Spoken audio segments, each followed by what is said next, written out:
pessoal, beleza? Aqui é o Max e eu voltei para conversar com vocês sobre mais um vídeo aqui no canal. Dessa vez nós vamos falar sobre sim a nossa lista, as nossas óperas que nós estamos seguindo do livro do Guia Ilustrado Zahar. E dessa vez nós falaremos da primeira ópera, não da primeira que ele escreveu, mas da primeira ópera que tem aqui no livro do Mozart. Sim, chegamos no Mozart, a gente demorou, mas chegamos, que é Mithridates. Mithridates, Rei de Ponto, né? Então nós falaremos dessa ópera hoje. Eu acho que a minha voz está um pouquinho grave porque eu acabei de acordar, mas enfim. Então nós falaremos dessa ópera hoje, vou comentar sobre o que eu achei, assisti ela ontem à noite, acabei mais ou menos eram umas 10 horas. E o meu marca-página está exatamente aqui nela, porque eu sempre vou lendo um ato e assistindo a ópera, para não ficar muita informação na cabeça, mas que já tem, né? Mas enfim, vamos lá. Vamos dar a nossa descrição geral da ópera. Como já foi falado, a ópera se chama Mithridates, Rei de Ponto. Ela é uma ópera do Mozart, composta de 3 atos. Ela tem como duração mais ou menos 3 horas. A minha não foi 3 horas, a minha foi 1 hora e 45. 2 horas e 45, se eu não estou enganado. Ela teve a sua estreia no dia 26 de dezembro de 1770, então estamos falando de uma ópera do século XVIII. Ela é 8 anos mais velha do que a última ópera que a gente comentou aqui, que foi Orfeu e Eurídice, do Gluck. Se vocês não viram, eu vou deixar aqui na descrição o vídeo para vocês assistirem. Ela foi estreada no Teatro Regio Ducal, em Milão, na Itália. E teve como libretista o Vittorio Amedeo Cignasanti. Agora falando sobre aqueles pontos que eu falo sempre antes da nossa descrição da minha produção, que eu acho muito importante comentar. Número 1. Com Mozart aos 14 anos, essa peça foi encomendada por um governador, que por sinal governador de Lombardia. Sim, Mozart tinha 14 anos, gente. O que você fazia quando você tinha 14 anos? O que eu fazia quando eu tinha 14 anos, né? Eu brincava de dinossauro, era o máximo que eu fazia. E o cara já estava me escrevendo uma ópera encomendada por um governador, né? Mas enfim, Mozart sempre prodígio. Número 2.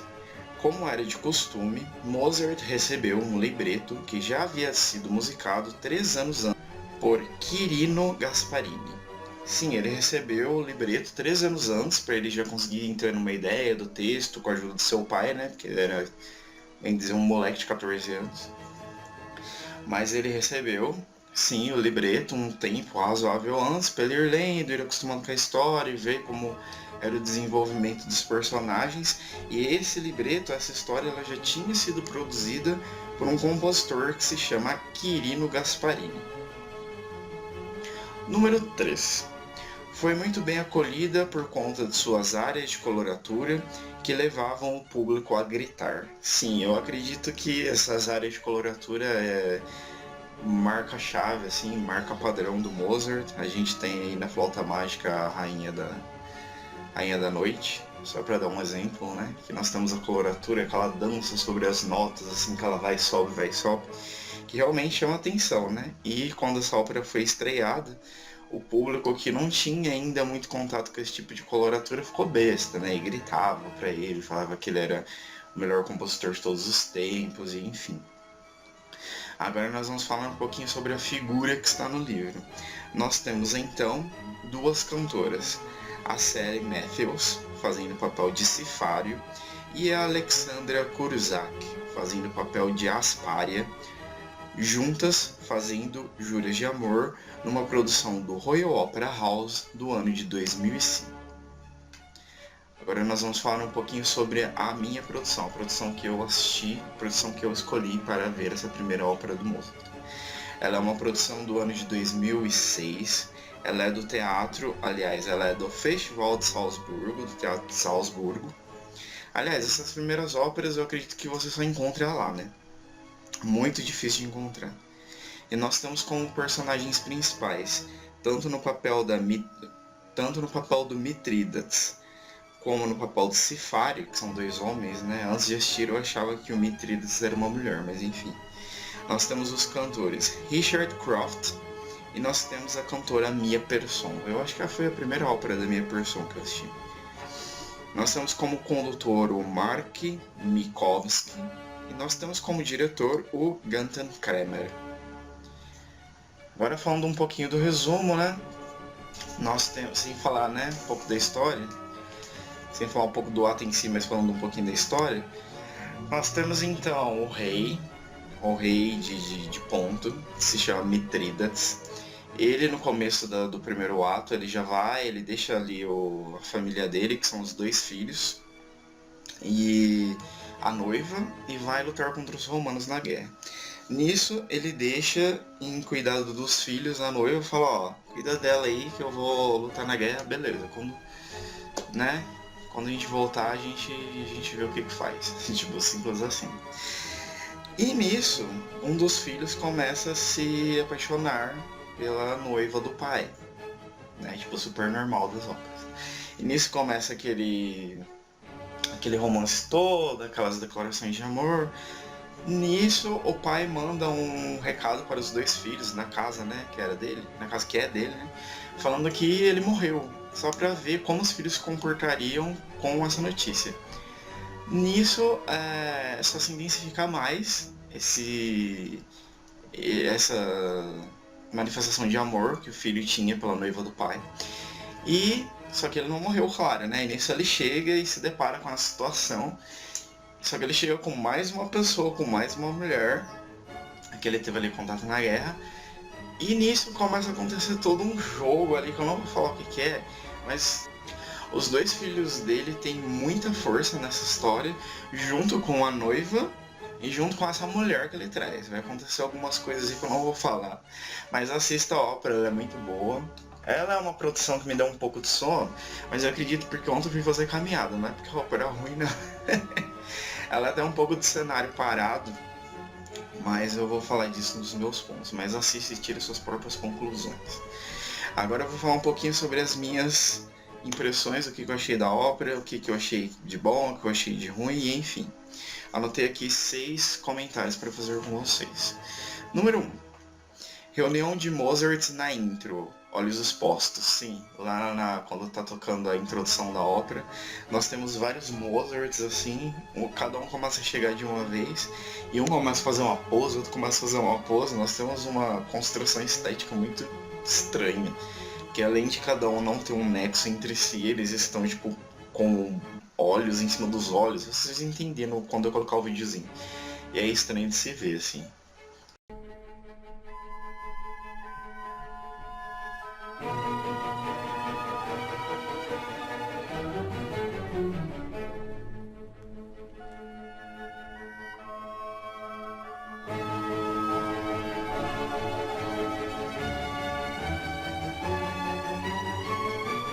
Número 2. Cenário espelhado para dar profundidade e figurinos modernos. Sim, nós temos um um cenário completamente espelhado para dar essa sobreposição de cenários, né? Porque o cenário realmente é muito pequeno. E figurinos modernos, nada demais, assim, são roupas modernas normais.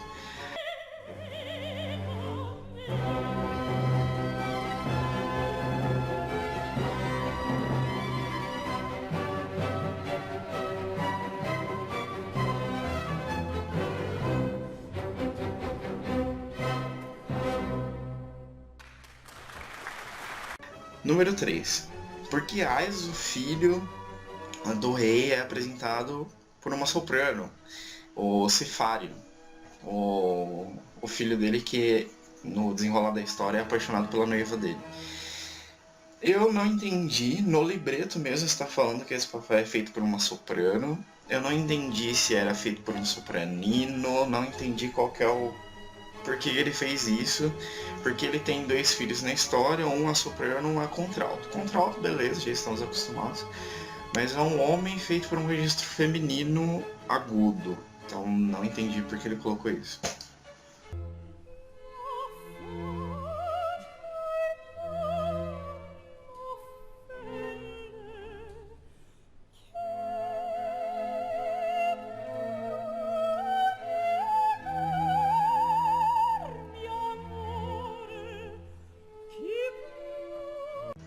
Número 4. Boa interpretação do rei Mitrídates ao voltar da guerra. Quando ele volta, ele tem aquela surpresa, né, de ver que o filho está meio apaixonado e dando umas investidas na noiva dele. E ele canta uma área muito bonita, que ele volta meio sangrando, assim, é muito interessante a área dele.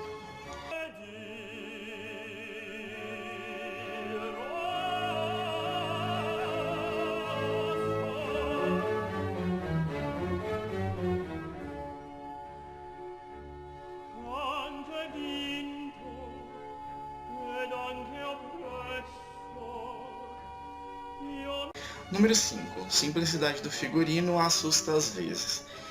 Realmente é um figurino completamente muito simples.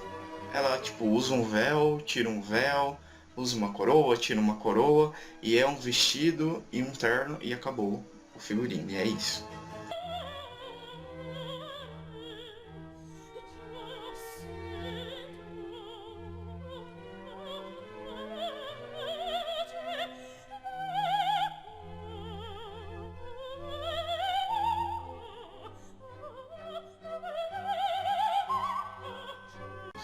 Número 6. Todos os intérpretes são ótimos cantores. Ah, Max, mas isso é óbvio, né? Não necessariamente. Eu já assisti muita ópera que eu vi que o cantor era ruim. Sim. Já assisti muitas óperas que os cantores eram bons, mas tinha um que se destacava. E nesse todos os cantores são bons, assim, igualmente falando. Todos têm seu brilho. Todos cumprem o que tem que cumprir, eles possuem uma beleza na voz muito boa, uma técnica muito boa, então é um ponto positivo para os intérpretes.